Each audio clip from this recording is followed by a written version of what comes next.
kubikuza reka mbere ku buryo bworoshye ni airdrops bashyize hanze vuba hano hari amafaranga make itanga yo umugisha katari 500 za bonus bakaguha n'izindi 15 za welcome.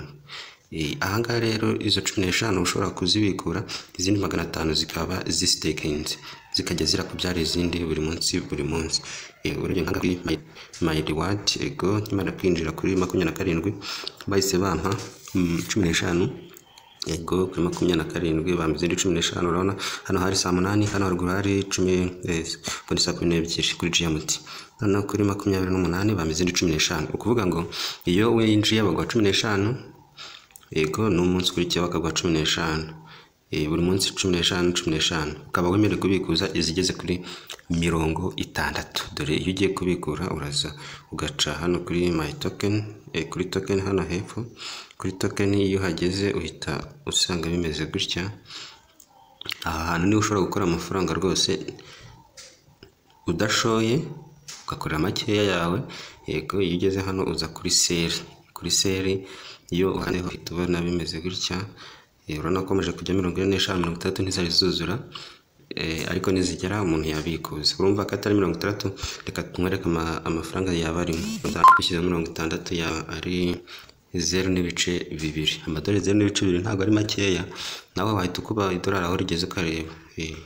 Njyewe singiye kubitindaho kuko ushaka gukora aya makeya wakora aya makeya nta kintu utanze ariko icyari kindaje ishinga ni ukukwereka ukuntu ushobora kwibyaza umusaruro ugakora amafaranga menshi. Ngiye gushoraho amadolari 45 hanyuma ndebe inyungu bazajya baramba.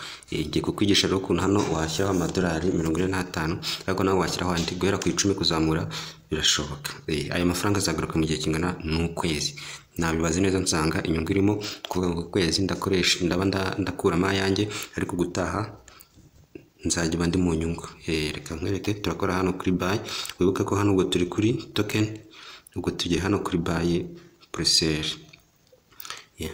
go hahise haza ngo buy Qatar presale ni ukuvuga ngo 1 USDT iragura Qatar 250 1 USDT iko 250 Qatar.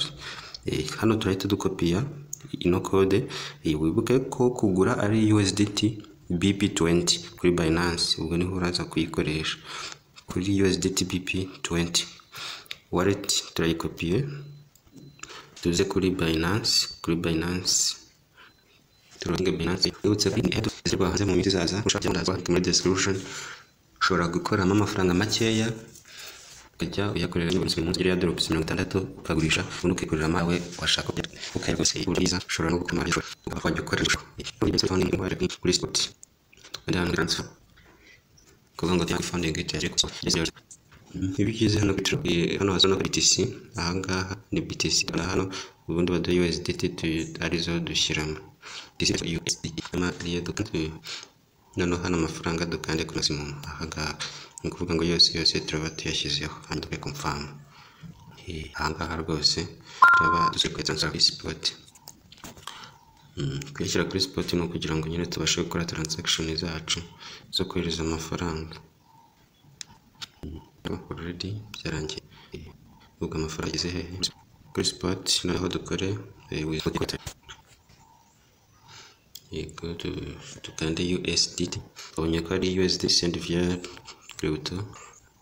Hano turaza dupestingemo ya wallet twakopiye handi urayibuka ya yindi twakopiye dukore paste hano noneho duhita network bavuze ko ari iriya network bavuze USDT BP20 ni iyi ngiyi ya mbere BNB Smart Chain BP20 niyo turi buze gukora hano ubwira abayagezemo network have selected BS please ensure the withdraw address support the BNB Smart Chain network.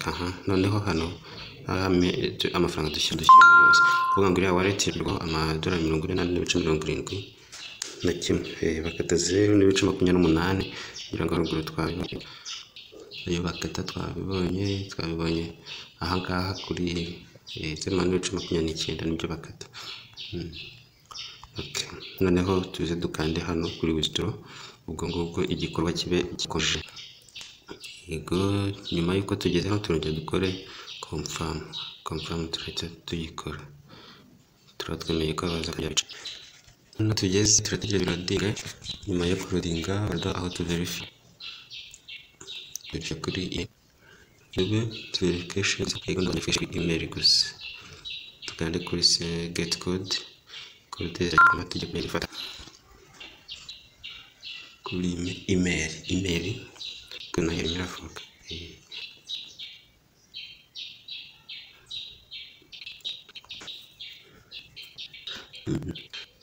code verification ubwo yaje ngiye tuyikopiye tuyijyane kuri Binance, turamara dusanga twinjira na mugenda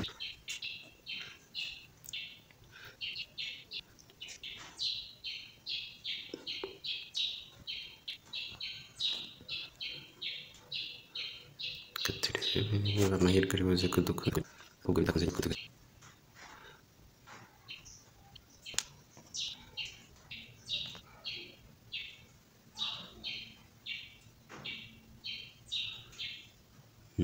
Ndabona haje ubu turashyiramo ya update tumaze gukopiya, yego dukore submit, ndabona itari active, bisabye ko twongera gufata indi code yarangiye. Reka mbere noneho nyifata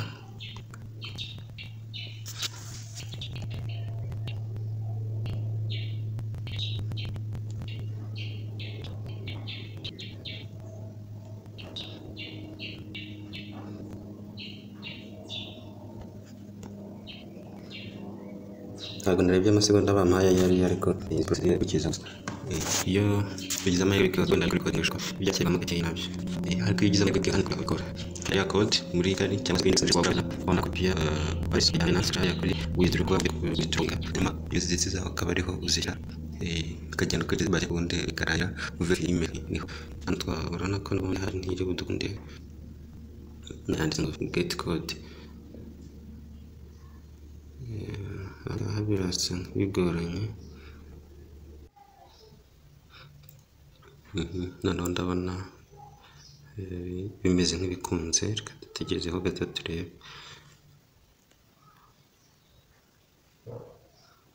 turebe igikurikiraho kuko ya code maje kuyishyiramo, turebe step ikurikiraho.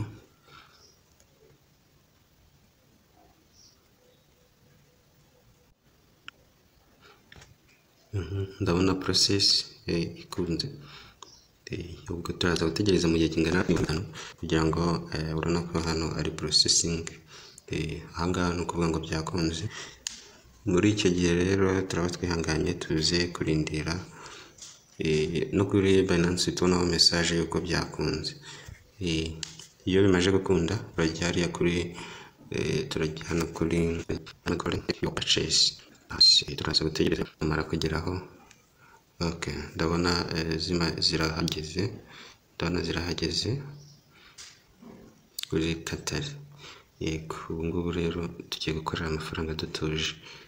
Rero uko dukora amafaranga menshi zigira Katari 11,000, ntabwo ari nkeya, zishobora kugeza amafaranga nk'amadolari 2 ku munsi, yego amadolari 2 agenda yakorera ntuje minsi 30 nzaba maje kuyakuramo amadolari, ariko byose amadolari ebyiri mukoze ibarinde.